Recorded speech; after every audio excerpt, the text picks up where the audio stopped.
Greetings, friends, and welcome back to the Burgers and Fries podcast, your Bob's Burgers companion podcast. With you again this week is Brian and Ryan, and we are in the same room together for the first time in 3 weeks. It's been a while. I haven't seen you in such a long time. I feel like we have so much catching up to do. We kind of do, and like we've been busy at work and things, so it's not like we can even catch up during work hours. When we used to be able, used to be able to and have a lot of conversations and talk about like the latest nerd thing that's happening or this new movie or I'm hoping that whatever. I'm hoping that dies down because I know school's back in session for where I work, so a lot of the kids there are just getting back into things. So that should hopefully slow down for me for a little bit. But then you're going to be on vacation and and work is tough. Like they actually expect me to like do stuff this year. What? I know, preposterous. But in any other job that I had, like I'd actually be doing stuff like all day, every day. Yeah. So I do still have pockets of free time. Mm-hmm. When I'm supposed to be working, like I need to be working. Yeah, exactly. But like the hour or two a day where I have that free time, I mean, I can pretty much do whatever I want. So we could, catch up or whatever. But yeah. It's all right, but it's good. We're here. We're gonna do a podcast quick because we're gonna have to do it quick because the snow is on the way. To true Wisconsin weather, we can't actually go a week without having either ice or snow, which we haven't actually had a winter like that in a long time. Correct. Everywhere you go, there the ice salt is sold out. Mm-hmm. People are repurposing water softener salt. Well, you're able to do that anyway. Correct. What's really great about repurposing water softener salt is that the place that we rent our house from, they've been delivering water salt for a long time. And this last time they delivered so much. They've been delivering so much, we've had this huge stockpile in our basement. Nice. So I've got like 13 bags of water softener salt. Nice. I should have had you bring me one. Yeah, I can bring you some. I could use some because my driveway is just a sheet of ice. If we were in our old house, I would have had to have gotten salt because our old house had a driveway that was a lot steeper than this one. And this one, it's not really a problem. Yeah. So like I gave a bag to my parents. Just slide right down. I gave a bag to my parents. Nice. I gave a bag to down to Milton to my ex and the people who take care of my kids because they didn't have any salt because there's just no salt anywhere. You're saying so. I've still got like 4 bags literally sitting on my on the stoop of our house that I need to bring in because there's just no room for it downstairs. Yeah. I do need to fill the water softener, so I don't know how many I'll have after that. Right, but fill it up, and if you got a bag, you got a bag. I don't even have to fill it up as long as I get some in there because it's time to And actually, it's even funny. Like, I actually need water softener salt just for my water softener, but that's a whole other issue entirely. So, but they were over delivering for a long time, and so the company, the people who I rent from, they're like, well, we're not, we don't want them to send that many anymore. And they're like, how many did they send last time? And I said, well, they sent 6, and they go, they're only supposed to send 4. Thinking, well, they've never sent 4, so they've always been oversupplying. But anyway, there's a lot of salt everywhere, a lot of ice everywhere. And it was so cold that it couldn't melt, and now it's melting a little bit, but it's just going to snow again. But now it's going to snow on top of the ice that hasn't melted, so that's going to freeze, and it's just this snowy, icy mess. And it's really difficult to drive and to shovel the walk and everything else. I feel like I need to get like a metal ice pick and just kind of start chipping away at everything. Right? Yeah. I used to have one. My parents used to have one. My dad has one. It was a flat end. It was basically just a short little maybe 5 or 6 inches. Yep. Just to chip away at the ice at the end of the driveway, so you can get into your driveway or what have you. I used to use it for the whole driveway too. When I was bored, I would just start at the top and just push it like a plow, and it would make nice little waves and stuff. But sounds like you had a very exciting childhood. I did sometimes. Sometimes it wasn't. Sometimes it was. Sometimes I got to de-ice the driveway. Yeah, well, when you're growing up and it's you got to do this before you can do anything else fun. You got to have some fun with the stuff while you're doing it. Yeah. So that's true. This episode of Bob's Burgers has no ice, no snow. It does have turkeys, and it is Thanksgiving. It has a lot of turkeys. And geese and ducks. And ducks. And ducks and chickens. And chickens, yes. And geese. Yeah, geese, ducks, chickens, and turkeys. You're supposed to get 500 turkeys. That's so hard to get at this time of year. So, Dawn of the Peck, Season 5, Episode 4 airs November 23rd, 2014. Though I think that might be incorrect as I say it. Yeah? Nope. So originally it was going to air November 12th, 2014, but the short-lived, not-so-good sitcom Mulvaney was put in that time slot. You mean Mulaney? Mulaney, yeah, sorry. Mulaney. Not Mulvaney. That'd be an even worse sitcom. It's sad because I love John Mulaney as a writer. Mm-hmm. I love him as a stand-up. I'm sad that his show didn't catch on. I think he's a brilliant comedian. I think the problem with the show was they were trying way too hard to be Seinfeld. And it was not Seinfeld. Because the show would open with him doing some stand-up, and then here's the show, and then there would be stand-up again in it, and it was the same Seinfeld formula. Yeah. Okay. And it just didn't work. And plus having a laugh track, it doesn't help either. Just that style of sitcom does not belong on Fox, and that's where it was, and it just kind of fell apart. That's why Last Man Standing is now back on Fox, and it never used to be on Fox, and now it is. I don't know how long it's going to last. It was on Fox? It was on ABC for 4 years, and then ABC canceled it, and it went to Fox now. So Last Man Standing, that Tim Allen one, this is the first year. Last Man Standing. I'm thinking Last Man on Earth. Yeah, but that's not a sitcom. Not in the traditional... No. Not the traditional multi-camera sitcom. Yes. Last Man Standing, yes. Got it. Yep. So, anyway, Dawn of the Peck, directed by Tyree Dillahay, written by the Molyneux sisters. I can give you a quick, short synopsis, because this actually is very good this time. While Bob is boycotting the holiday, Linda and the kids spend Thanksgiving at the first annual Fischoeders Turktacular Turkeytown Festival. We'll leave it at that. Sure. So, if you haven't seen the episode, please go ahead and pause and watch it. Before we get into the episode a little bit further, we do have the Fischoeder brothers reprising, Kevin Kline, Zach Galifianakis. We got Bill Hader coming back for Mickey. Mickey Tank Bank. We've got Regular Size Rudy as Brian Husky back for him. Yep. And then obviously Laura Silverman for Andy Nolly. And then, not seen since Sacred Cow, Brendan Small reprises the role as the animal control guy. Yay. So, I guess. So 4 seasons apart, technically 5 seasons apart. Right. But yeah, there you go. It's a pretty short and sweet episode of what happens new. There's no new characters, but it is a Thanksgiving episode with very little Thanksgiving dinner to be had. It is. But we'll talk about that when we get there. So go ahead and pause your podcast. If you want, go ahead and watch the episode. If not, listen through. We'll be back right after this. I'm here live at the wharf where today's turkey trot turned into turkey terror. What exactly happened in there today? I assure you, it wasn't that bad, really. I mean, people overreacted, that's all. Those birds went crazy, man. They tried to kill us. Hey! That man is clearly insane. You saw his outfit. So you closed the gates to keep the birds in? That's right. Their wings are clipped. That means that they're contained. But what about the people? Was anyone left inside? No, that would be a PR nightmare. Which we are not having today. No, thank you. Oh, today was nothing less than a total success. There's your headline. Yes. Write that down. We're on live television. And make it into a graphic. A fun one that spins in.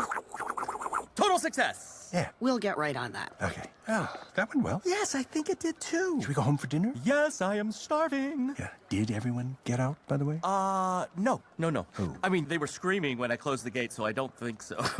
But who's going to believe them, right? Oh, we're still recording. Oh, So dear that Lord. was Oh, look the at Dawn that. of the Peck. That happened It twice was. now. We are back. Dawn of well. the Dead. The chickens were, they're meant to represent. This was... I have very little notes, but what I have... It doesn't really need to have much notes because it's Right. It's just an episode. It's just it feels like one of those episodes from TV shows where it's kind of non-canonical in the sense that it's just kind of here's an episode for the holiday, Right. And Bob's Burgers hasn't really done that before, but this one kind of felt like it a little bit. It did a little bit. I liked everything about this episode. I really enjoyed the notes that I had were like really... You kind of had to pay attention to them, or as things that Like I was looking specific for. things. Yeah, very specific Sure. things. It wasn't like, oh, this one joke was funny. Yeah. Even though I do have a couple I mean, of those. there were some really good running gag jokes throughout the episode. We had we had the dynamic between Mickey and Linda and Teddy trying to figure out what's happened to these turkeys, with Ted ultimately being right, surprisingly. From Jump Street, Teddy was right. Yeah. The whole the turkeys and the geese and the chickens and the ducks and whatever, they're not getting along. No. And They were cooped up in this Like a horse trailer. Yeah. Just full of fowl. Right? 500 random waterfowl Yeah. and various... And turkeys. Well, turkey is a No, fowl. so it's basically dead. And Foul neither creatures, chicken. no pun intended. Farm fowl. Yeah. Yeah, birds. Well, There's geese a lot aren't of birds farm. in there. Geese aren't farm animals. Geese can be farm animals. So could a Not wild Canadian geese, but there are geese that can be farm so could a animals. duck then too, I suppose. And a duck. Yep, duck too. Anyway, they are all 500 of them are kept cooped up in this horse bin. Yes. And they were going to open it up for the running of the turkeys, which is like the running of the bulls, but Linda thinks it's Right. going to be... It's going to be cute, and they're just going to, it's going to be less dangerous, right? These little birds are just going to run with them. They're going to do like, kind of like the turkey trot, which is a famous, popular run that people do Thanksgiving morning. It's just a 5K. You raise money for whatever. You go home and you stuff your face with turkey. It's really what it is. But what happens is they open it up, and the whole town is overrun by these literally wild animals that are just destroying everything in their path. So, like, people get knocked over. Linda gets knocked out by the one-eyed turkey whom they call Cyclops. Right. And she gets saved by Teddy, who's there also. There to walk. He's not there to jog or trot. He's there to walk. Because he doesn't think he can trot the whole thing, which is fine. Right. He's got these really awesome leg, like, warmer things on that he talks about. Right. To hide his varicose veins. Yes. Which I think is really funny because... later in the episode, I'll come back to what I was talking about, but later in the episode when Andy and Ollie talk about how they'll never forget that man because he had legs that looked like hot dogs. Yeah, but before you go any further, I want to talk about the opening. It was a cold open. Sure. They went right into it before they did any kind of... They did this was the title sequence. Yeah, this is the... It was a non-traditional title sequence, right? We didn't have the Literally music. We didn't have the storefront Mm-hmm. and the exterminator this week. It just went right into the cold open, I think it's and then we had black cards. That was the title sequence. I think it's the third or fourth episode that's ever had just black card, white text on it. Right. And so it's a Dawn of the Peck, which it's just supposed to mimic like Dawn of the Dead, just horror movies in general with those types of things. But there was these 3 dock workers, these 3 teamsters that were out there unloading the turkeys. Moving the truck. It's like, hey this, hey that. And these turkeys, hey, they don't look so bad. Just a bunch of little birdie. Just like building you up for something. A good H. John Benjamin voice. Right. Yeah. Very good. Yeah. And then this guy's like, oh, they're probably just hungry. I'll feed them my pretzel. And he sticks a piece of pretzel in there, and all of a sudden his entire arm gets taken in there. His hands, a his la beautiful Jurassic, hands. a la Jurassic Park. Mm-hmm. Little Jurassic Park reference there with the cages rattling. They're just kind of setting you up for something like it's a build up, and it's a good build up because horror movies are known for a good build up. Like, ooh, what's gonna happen? I mean, you only got 20 minutes to build up. You got 5 minutes to build up this horror. So it was good that they did that. It worked. You're right. These teamsters that are just joking around. These birds aren't normal. Yeah. And then they continue on with the episode. So anyway, we were talking about how Linda and Bob and Mickey are kind of central to this episode because they're the ones who are saving the kids, trying to put things back in order. And at the very beginning, Linda thinks that it's a curse on the town because their family is not celebrating Thanksgiving this year. They are foregoing cooking, having a dinner, and sitting around the house all day to go to this turkey trot fest, Turktacular festival or whatever. Right. And Bob is not having it. He's very upset. He's so mad. He is protesting them going by he said, I'm not going to cook dinner if you go. Right. So it's not that they won't come home and eat. It's that he won't do it because they're, in his opinion, besmirching what this holiday means to him. By They've always been together, done something on Thanksgiving. They have his traditions where they would, Gene and him play football. We don't know if those are still traditions. Again, the holiday episodes seem very non-canonical in certain things. True. Yeah, they've had traditions. They've done it all the time. Mm-hmm. But it's just Thanksgiving is his holiday. If there's one thing we've established, it is his holiday. Right. It's his favorite holiday because he is a cook, and he mentioned in this episode, I'm a cook. I'm going to do this because this is what I do on Thanksgiving. Right. But she thinks it's a curse on the family, that the reason these animals are acting so weird. Mickey thinks that it's time for the turkey uprising. Mm-hmm. So he's all gung-ho about this being the time the humans didn't listen. Humans didn't listen, and the turkeys are taking over, and we need to become subservient to all turkeys in the world. Right. For some reason. And then Teddy... Which, could have been the thing. Sure. It wasn't, but it could have been. And then Teddy, with the correct reason, said it's a pecking order thing. Mm-hmm. So apparently, and I don't know if this is true, I would guess it's true to an extent, that there's a pecking order when it comes to creatures, and everybody pecks a different animal until you get to the guy who can't peck anybody, because he's the weakling. And that kind of brings your hierarchy of who's in charge down. And with all these turkeys and geese and ducks and chickens in this big thing, they were all pecking each other and getting at it, and there was no real who's the boss situation here. Right. So the Google definition of pecking order is a hierarchy of status seen among members of a group of people or animals, originally as observed among hens. There we go. So it is kind of a thing. Teddy was mostly correct. Yeah. Which is awesome, because Teddy doesn't get to be right very often. Mm-hmm. That's right. I guess he was maybe right in the 3 deepening episode, like that they shouldn't get the shark, and then they ended up getting the shark. So there's a 2017 movie called Pecking Order. That does not sound good. Look at the poster though. Who will rule the roost? And they all have birds. Sure. A flockumentary re-art by Slevmong. Okay, sure. So the three adults, Mickey was there at the wharf doing the rides, and they were on this like teacup vomit ride or something.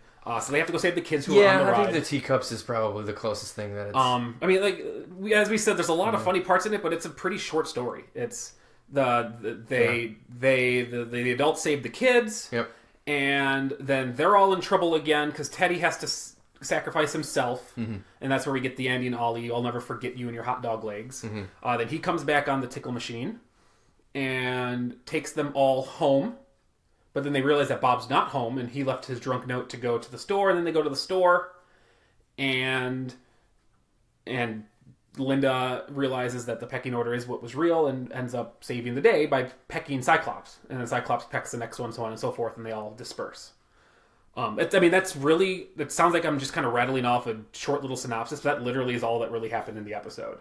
There's a lot of build-up for some other things, but that is the core of the synopsis of the story. I did not miss a part that was crucial to understanding the story, but that's just really the main story, because the side dish, the B story, would be Bob and his day off, essentially. Bob Belcher's day off. Which would be, yeah, absolutely. I think so. So before we get to Bob Belcher's day off, though, I do want to talk about just the original story and things that you liked in the original. Yes. The main story. Absolutely. So if you've got anything in your notes about pieces that were good in there, go ahead. Well, it was... The design originally, I wouldn't like all out on the design in this episode. Sure. So the design or the arch or the sequence where Louise is jumping from egg to egg, so to speak, on this like scrambler ride that they have, and she's hopping from one to the other, and then she hops into one, and she immediately goes down, sits on the floor of the car and sees Gene and Louise, Gene and Tina, and she's down on the ground, and you can kind of see it's just a different. Seeing a different view for the audience that we don't normally see. Yeah. And I really like, what I'm talking about, right? Where she's like down on the ground and they're up above her, and she's thinking she's gonna get out of here, but she doesn't. Yeah. And she's thrown down on the car, and I just thought that was a really cool scene. Like that's something that we don't normally see as a viewer, is this angle, right? Yeah. So to speak. So I really like that a lot. I liked when Linda was throwing her little mini bottles. And she couldn't get them in there. She's like, don't worry, I got 9 more. She throws another one, and it's regular-sized Rudy to the rescue. Yeah. Right? He jumps up from the car and throws it down. I like that whole sequence, too. I thought that was really cool. I love the tickle boat. Which is one of the weirdest gags that's running in this whole episode. I would love to know the story behind why the tickle car was closed because somebody died. So the ride is not open anymore. Somebody died on the ride. And we see... either the whole ride or a portion of the ride when Teddy comes to save the day in the tickle car. Right. And it's just these hands, these really weird, goofy, like gloved hands on top that are just making these weird, like spider leg movements that are supposed to, I guess they're supposed to be like tickle fingers. But how did somebody die in that ride is my question. They stood up too fast and got a tickle finger to the head. Maybe the mechanics were wrong and it strangled somebody. I'm thinking maybe somebody leaned over in between some of the two fingers. Maybe. If you watched the episode, you know what we're looking at. But it really is kind of like two big white gloves, and it's just making these weird spider leg, like weird waving movements, like I guess you'd be tickling somebody like that in slow motion. But yeah, somebody dies in the ride. And they hear the music, and that's kind of a cue that something's happening, and it ends up being Teddy saving the day. But it's just so weird. I want to know the story behind the ride.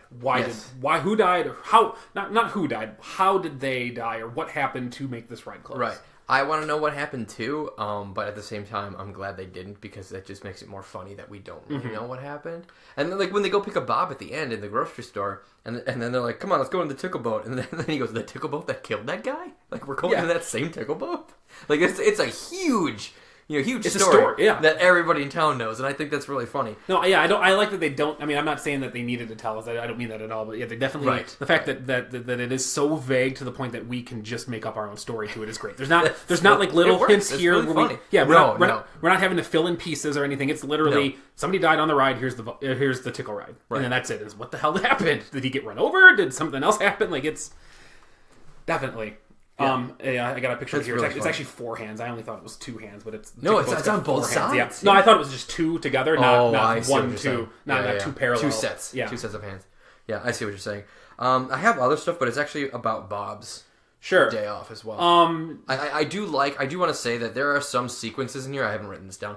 There are some sequences in this episode that remind me of The Birds, or that remind me of Dawn of the Dead. Yep. Or that remind me of other horror movies that I can't place because I'm not that big of a horror movie fan. Neither am I. However, I thought they did a great job.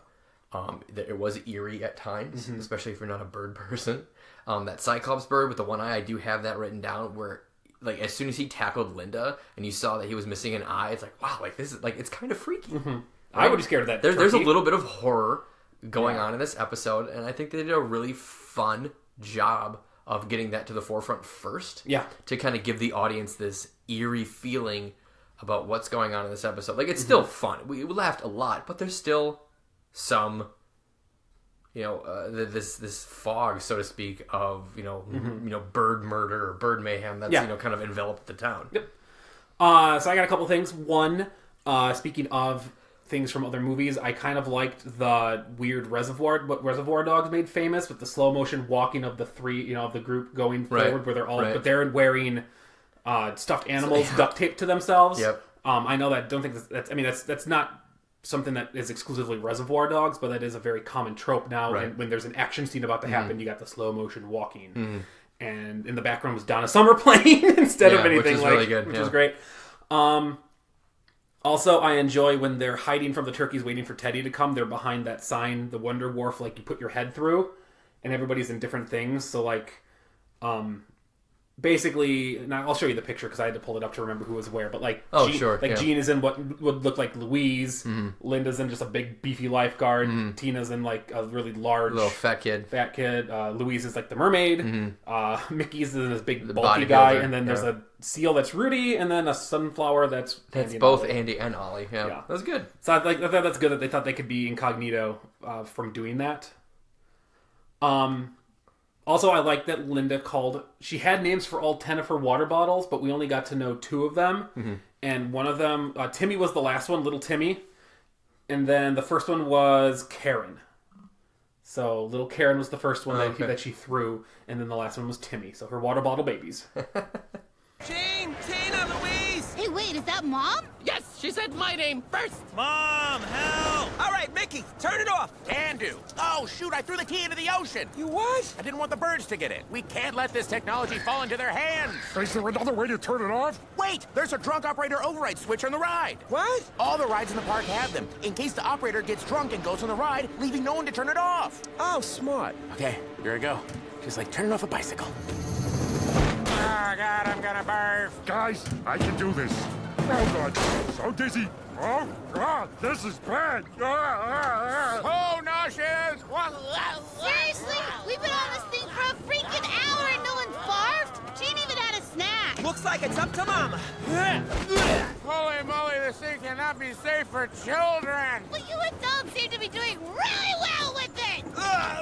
Do you want to talk about the small part that the Fischoeders had in this episode at this point? Yeah, we can. Because at the beginning of the episode, that's where we get the... We found out that they're hosting this event. Yeah, as we said in the beginning of the podcast, it's the Fischoeders' first annual Turkey Trot, the Turktacular Turkey Festival.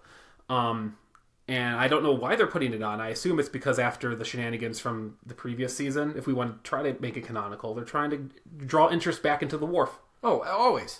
Well, Fischoeders, Calvin's always wanting to do that. That's their whole shtick, is they want more money. Calvin is like that. Yes. Felix is too, but he couldn't care less about the wharf because he just wants to make money. Yeah. He doesn't care about the wharf. But it's they're drawing interest in the wharf. They have this thing, and clearly we already see that again. Felix not being, he's not good at doing things as Kelvin is. No, because the whole issue with this is that he did not get 500 turkeys. He was not able to procure 500 live turkeys for the turkey trot, so he had to get the turkeys and the ducks and geese and chickens. Right. He did get 500 birds, just not all one kind. And so that's where the first problem is. And and Calvin right away is like, why did you do that? Like, that's not what we asked for. And so that kind of starts it off. Then they leave right away and kind of lock people in. I don't know how many people they locked in, but at least the Belchers, the kids, and then Mickey and Teddy were locked into the wharf. and they're giving an interview on TV. And everybody. I'm sure everybody got out. Everybody got out. It's perfectly fine. Yeah. Nobody's gonna get hurt. We'll be we'll be good. Everybody's safe. We'll just leave the turkeys in there and let the authorities deal with it. Right. And then they talk to each other and like, that's good. Let's go home and have some turkey. Yeah. And then, Mr. Fischoeder, again, Calvin's like, by the way, did everybody get out? And Felix is like, no, nobody got out, but that's all right. Who's going to believe them? Yeah. And they're still on TV live, of course. Yeah. So Calvin... that happened again. Second time today. Yeah. Felix is not good in front of the camera. And then really the last time we see them is when they're having Thanksgiving dinner. And some of the animals made their way to their house. Mm-hmm. And broke in, and that's how the episode ends with Felix getting pecked by a goose. Yes, right in the face, and then he came right through the window, smashed through the window, which was a good jump scare cut, like a horror trope again. The zombie coming through the window, or the monster, breaking out that way because he's going over to look to see what's going because he thinks he hears noises. Right, exactly. Out there, exactly. That's the classic jump scare. That's exactly right. So, woo, great dancing, Bob. Time to reward myself with some beer. Oh, hello, turkey baster. How are you? Good. Yeah, good. I'm doing really good. Yeah. That's funny. I was just talking about you. It was good to see you. I should get back to. Yeah, it was. It was nice to see you. You look great. So otherwise, I don't really. Bob's part in this, then. Yeah, we can go. We can go into Bob's a little bit. Which again, he stays home. Every time they, kind of cut back to Bob, he's, introducing his daytime whiskey to his CD collection. He started drinking in the daytime. Because at first, that was not his intent. His first, he was like, I'm going to sit at home, I'm going to do nothing, I'm going to cross my legs and nobody's going to make fun of me, and I'm just going to enjoy being home. Wow, he can't get 2 seconds to himself. When he got Louise in the house, apparently not. It's going to happen. He can't even cross his legs without somebody ragging on him. Poor guy. But then he starts drinking, right, loosening up a little bit, and starts talking to his inanimate objects, which is one of my favorite things. But he didn't give them voices today, which was kind of sad. Not voices, no. He just has. He had the one dialogue with himself, which we kind of saw with the baster. Mm-hmm. But yeah, he starts drinking with his his friend Mr. Whiskey or whatever he calls it. Daytime whiskey. Say hello, Daytime Whiskey. Would you like to meet my CD collection? This is Donna Summer. And he puts on Donna Summer. That's when we cut to them, running. To Down Summer. Yeah, from the and turkeys. He's dancing around, having the time of his life. This is when the gates open to... So the music stops, and then there's another good cut of music. And I think this was great production in the episode, because the music stops when the kids kind of get away, or when the music stops when the adults get to the cup ride. Okay? Yes. And then for that time, it's just them trying to get it fixed and get them stopped, and then the Donna Summer music doesn't start again until the animal control comes. And then the gates burst open, the animals come flying out at you, and the music just picks up right where it left off. Mm-hmm. And I thought it was a great production for that. Yeah. Because then you're right back into it, and you see Bob again dancing in the window, doesn't care about a single thing. I don't think there's very little, dead air in this episode. It's everything's leading up to something. Everything's so tight. Sure. The story's so written so well that there's just no time for spare dialogue or throwaway jokes or everything. Everything leads up to the ending. But the parts that have the silence, even if it is for a second or two, are the ones that you're like, oh, something's going to happen. Correct. Because it's setting up for that scene. So when the it's music supposed cuts, to happen. When the music cuts, you're like, oops, something's going to happen. Right. Because it's getting serious again. Right. And then it cuts back in. It's it doesn't tamper with the mood of the episode. You're not going from these I'm scared, I'm laughing. There's no tonal issues with it. It's a very good progression throughout the whole thing. Right. Yeah, so Bob's drinking. He's having some fun. He's doing whiskey before beer, which is probably not great. Liquor before beer, you're in the clear. Beer before liquor, never been sicker. I thought it was beer before liquor, you get drunk quicker. Liquor before beer, you look like Pam Grier. That's from Undergrads. Wow, I don't remember that. I have to watch Undergrads again. Cal's giving Nitz drinking advice, and he because Nitz has never drank before, and he's like, remember, guy, beer before liquor, you get drunk quicker, but liquor before beer, you'll look like Pam Grier. And for the longest time, I was like, who the fuck is Pam Grier? And I didn't remember that. I was like, oh yeah, she was in Foxy Brown, and she's an actress, because all I could think of was Judy Greer. And I was like, that's not the person. Yeah. So yeah. That's pretty funny. You look like Pam Grier. You look like Pam Grier. No, but that's the... Yeah. Anyway, so he goes and gets the beer, and he's going to open it up, because he needs a bottle opener, and that's where he sees Mr. Turkey Baster. And stop. I'm going to stop you there. Okay. I want to talk about the junk drawer. Sure, they have a junk drawer. Which I thought was beautifully laid out, with just random doodads and bits. and everything's strewn about. There's no order to it. It's just all chaos. There's cookie cutters and turkey basters and can openers, bottle openers, wine openers, but then like to the left-hand side, there's just several packets of ketchup. Yeah. One of these things is not like the others. I mean, but then also, who doesn't have a junk drawer like that? So I thought putting that together was really great. Mm-hmm. Right? They're all kitchen utensils of some kind, but then there's packets of ketchup in there. So I thought that was really cool because we have a couple of kitchen drawers with a bunch of utensils and things.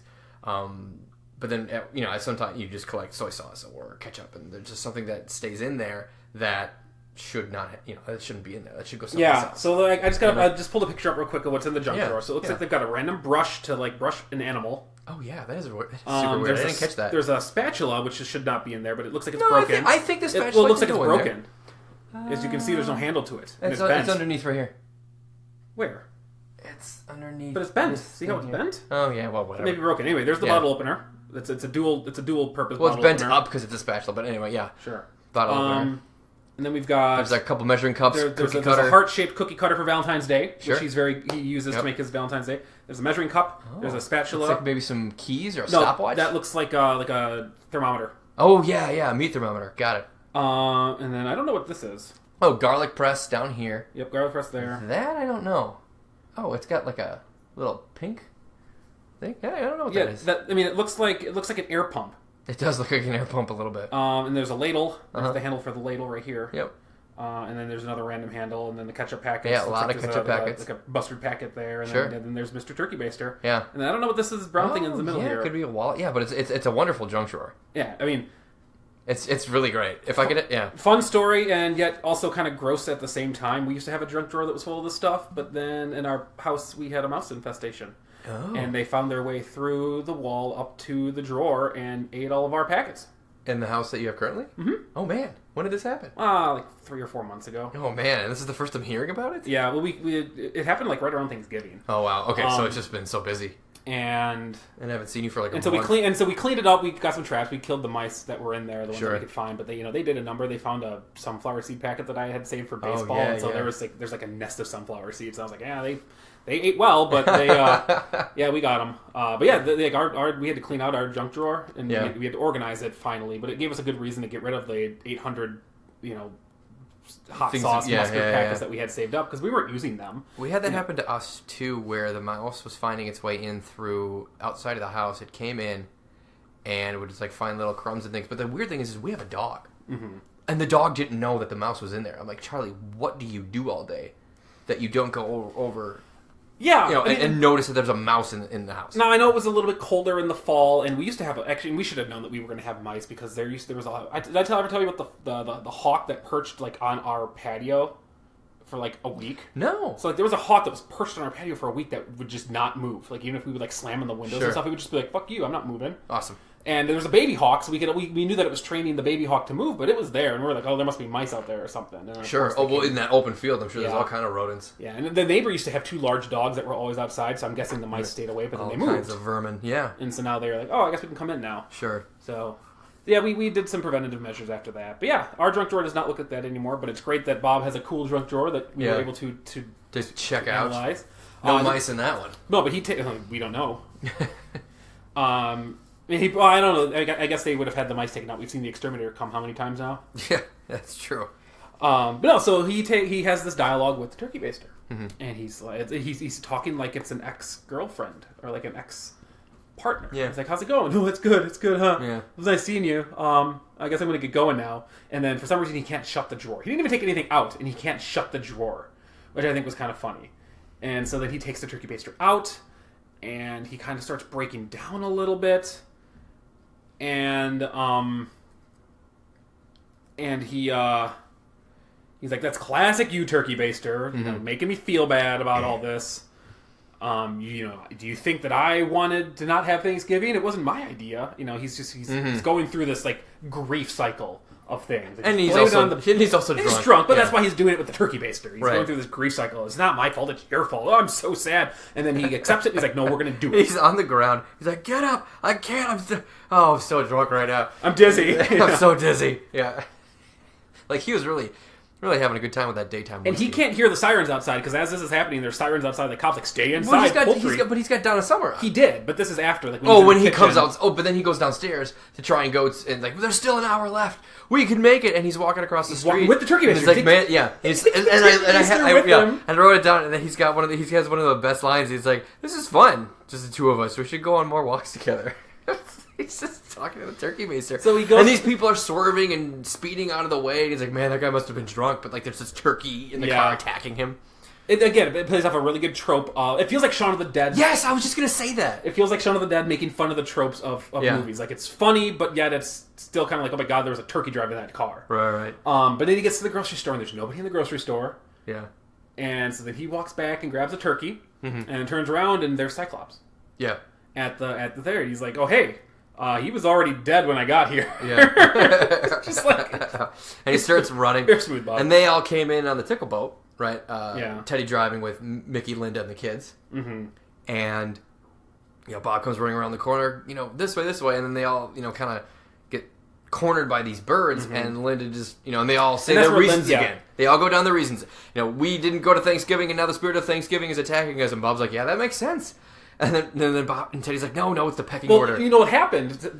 What happened for that to become Linda's idea was that Bob got pecked. And he's like, oh, that hurt. Mm-hmm. He pecked me. Yes. And then that's where she's like, oh my god, yes, I need to be... Teddy was right the whole time. Yeah. It's the pecking order. Uh-huh. And so she starts headbutting Bob, and then headbutts, Teddy and the kids, and then goes after the main turkey and just pecks him right in the face. Mm-hmm. And then all the birds just start pecking each other. Yep. So then that's over. They get to the tickle boat.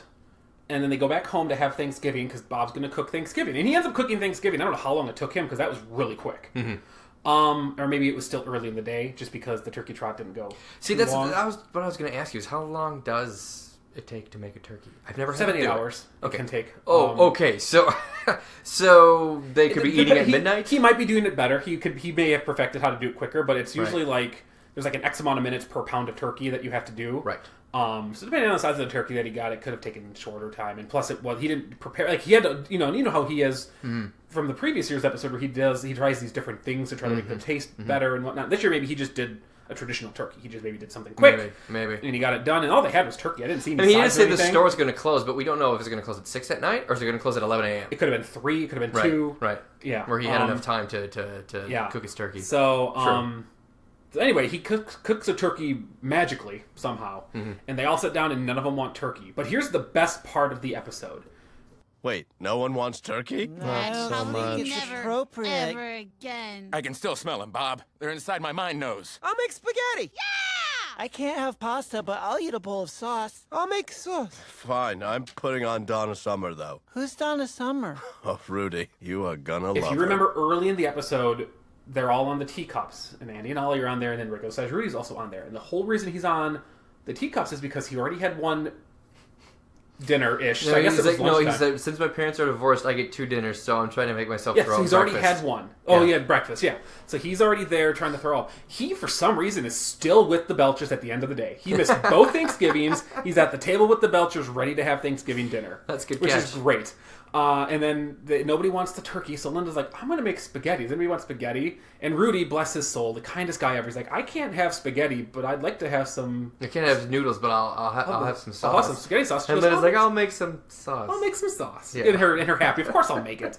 But I love that Rudy is there. Like, for any random person to be there, it's Rudy. Yeah, of course. So I want to know what happened to Rudy's family, if they're wondering where the heck where Rudy is. But I just think it's great that the Belchers just let him stay. Like, just whatever. There's no conversation with him about do your family know you're here? They're like, come on in, be one of the family. I had a friend like that growing up.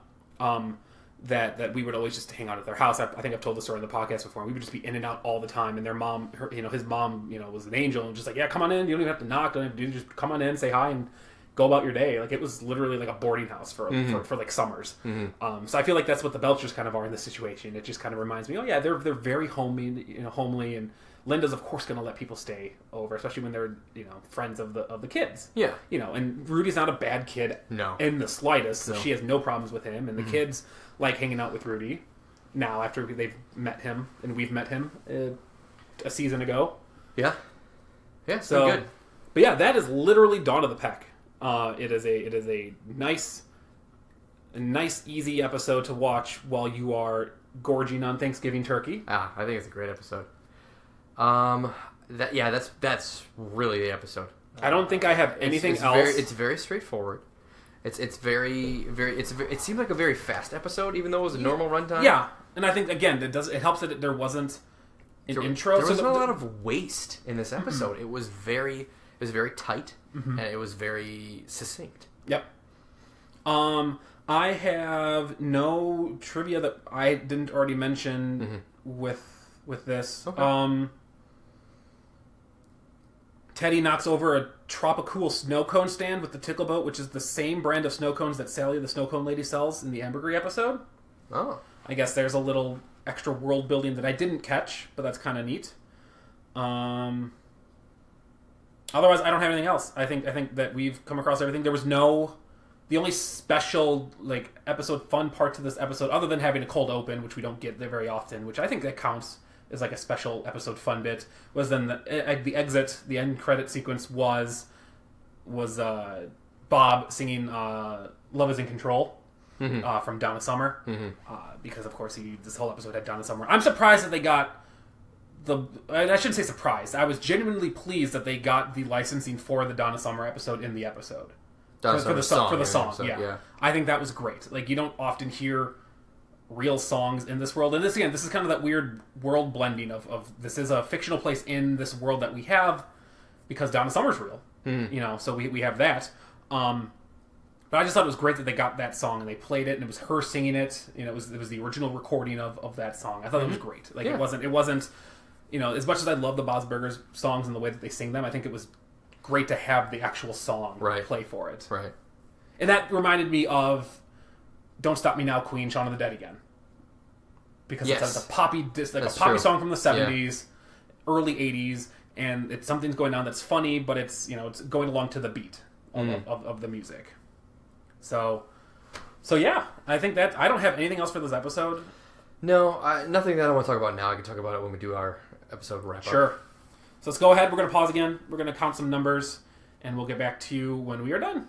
Hey, regular-sized Rudy. I didn't know you were a scrambling man. I'm not usually, but since my parents are divorced, I gotta have 2 dinners, so I'm trying to make myself throw up breakfast. One time I had 2 dinners because Ollie was too sick to eat his. I had malaria. Let's quit yakking and get cracking. Mickey, come on, let's do this. Set it to maximum. Okay, hold on to your heads like this so your necks won't break. And I'm going to be doing this by myself because you are incapacitated. Nope, you're good. Go ahead. Okay.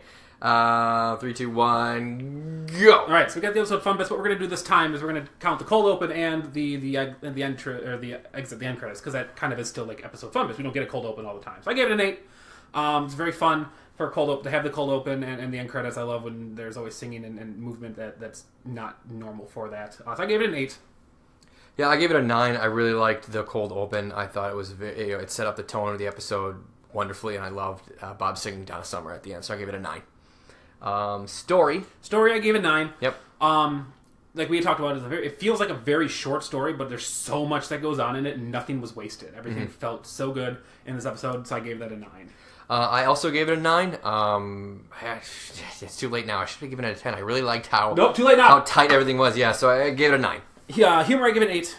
Like we talked about, laughed a lot, laughed enough. There, I have laughed more in other episodes and whatnot, but there was enough sustainable humor to keep me involved in it. And usually, humor sometimes is used for us as kind of a way to detract from the story, but it fit very organically within the episode. So 8 for me. Yeah, I gave it an 8 as well. I think not in a bad way. I think humor kind of took a backseat to this episode because they were just doing the horror part of it, the suspense part of it so well that the jokes that were there were great, but maybe they just weren't as much as a normal episode. So I gave it an 8. Sure. Other, I gave it 9. So the licensing of the Donna Summer music. We talked about the transitions in the episode and the pieces that were homages to other movies and things. The whole thing it was full of this extra life that was brought to this episode, and I really enjoyed all of it, so I gave it a 9.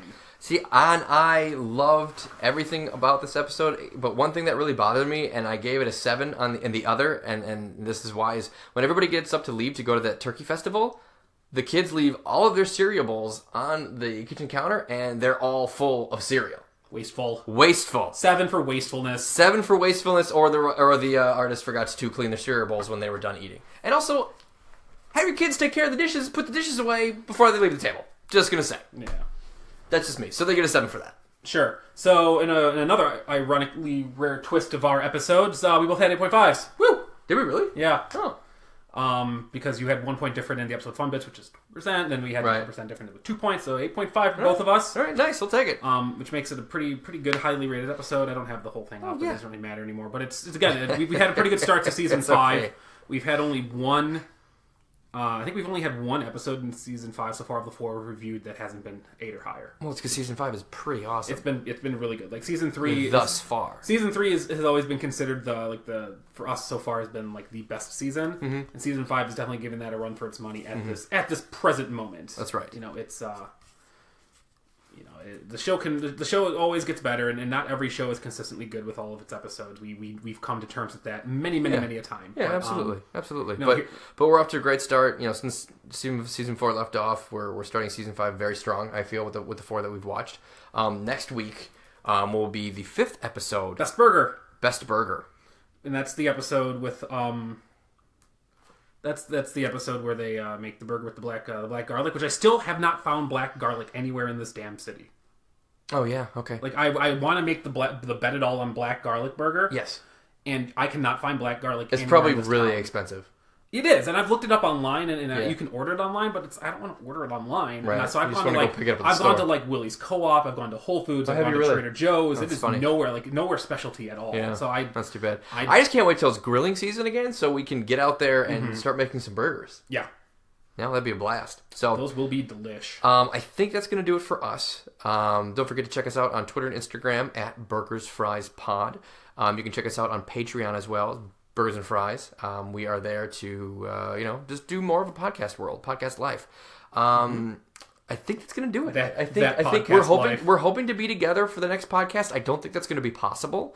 But we're trying to put as many together as we can in these next couple of weeks, because I am going down to spring training again for baseball, because baseball is the best sport in all the land. It is. Fight me. Yeah, don't at me.